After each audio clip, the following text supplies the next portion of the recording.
When cancer becomes the easy part. Notes from my healing path. I've been thinking a lot about family dynamics lately.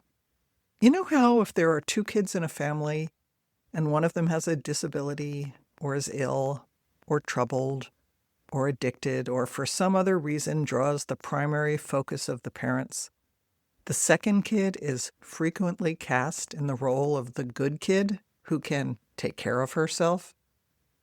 The second kid often gets the short end of the stick. That same dynamic is playing out with my health right now. Diverticulitis and its resulting complications are the troubled kid. And cancer? Well, she's the sibling who could take care of herself. Once my oncologist told me that I didn't have to have chemo again, I relaxed around my cancer treatment. Chemo had been the hardest part of my breast cancer 18 years ago. Not having to go through that again made this second cancer seem easy. Back in October, when my new tumor was found, the uncertainty about what I was facing was definitely a challenge.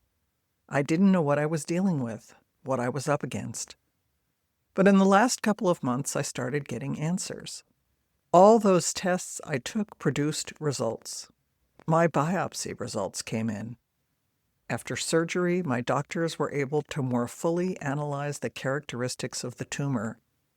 And as the picture became clearer, so did my treatment protocol.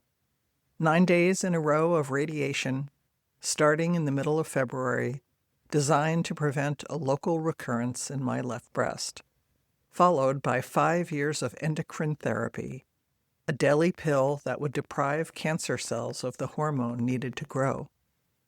Endocrine therapy, like chemo, is given to minimize the chance that errant cancer cells might metastasize in another part of the body. My oncologist knew my negative history with endocrine therapy, so we discussed the possibility of me trying a third drug that I hadn't tried before.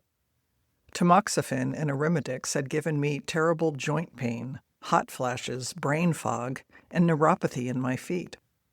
Like many women with estrogen-positive breast cancer, I couldn't make it through the full course of treatment. After a year and a half, I reached a point of misery where I said, I won't take these anymore. When I stopped taking the pills, the symptoms went away.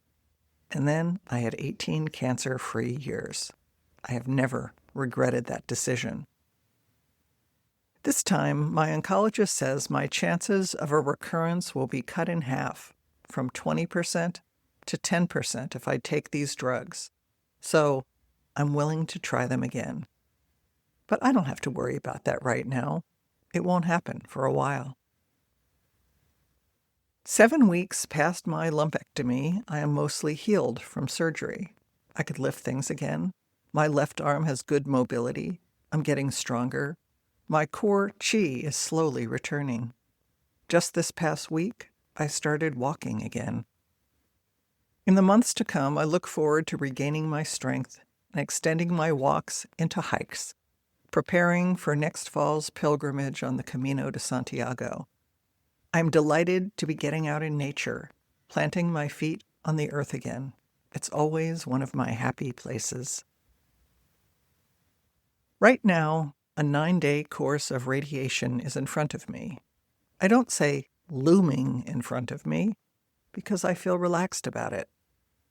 Last time, radiation was the easiest part of my treatment. I expect that I'll be tired while it's happening, and then pretty soon it will be over. So for me, cancer treatment remains the good sibling. My gut issues are the problem child. They continue to impact my life and my eating every single day. There is a mystery to healing the relationship between the brain and the gut that goes far beyond testing and evaluating the plumbing.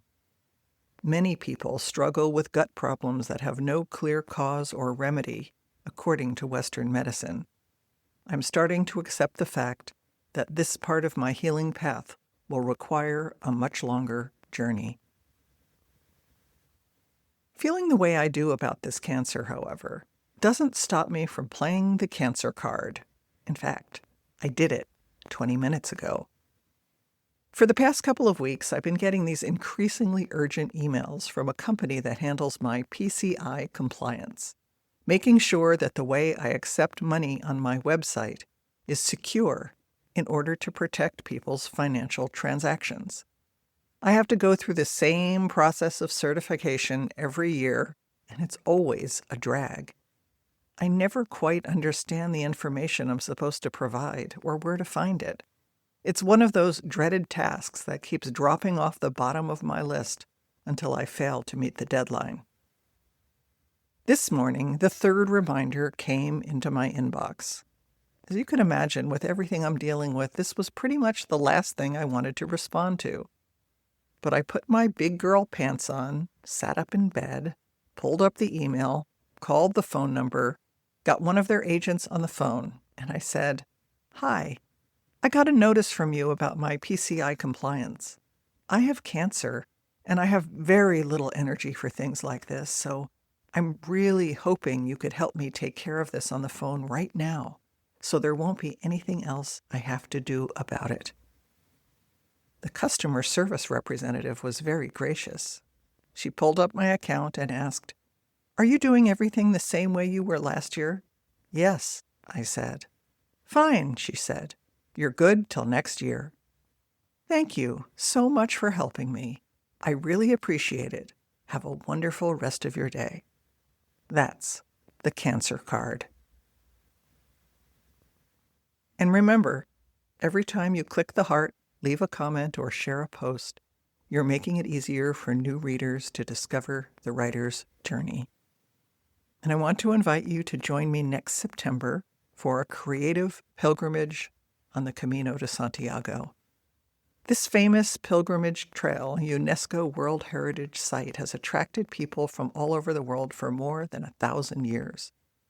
Our 17-day trip will combine 8 days of hiking the last 100 kilometers of the French Camino de Santiago, with 6 days focused on creative expression. At the beginning, middle, and end of our trip, non-hiking days will be set aside for Laura to teach writing and our lead hiking guide, Brenda, to teach quick sketching and watercolor techniques, helping you to deepen your experience and reflect on your journey. Beginners in both disciplines are welcome.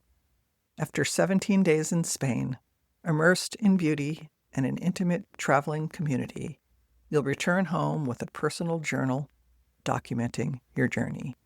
And there's a link to learn more in the show notes. So I'll see you next week. Thanks for being part of the writer's journey.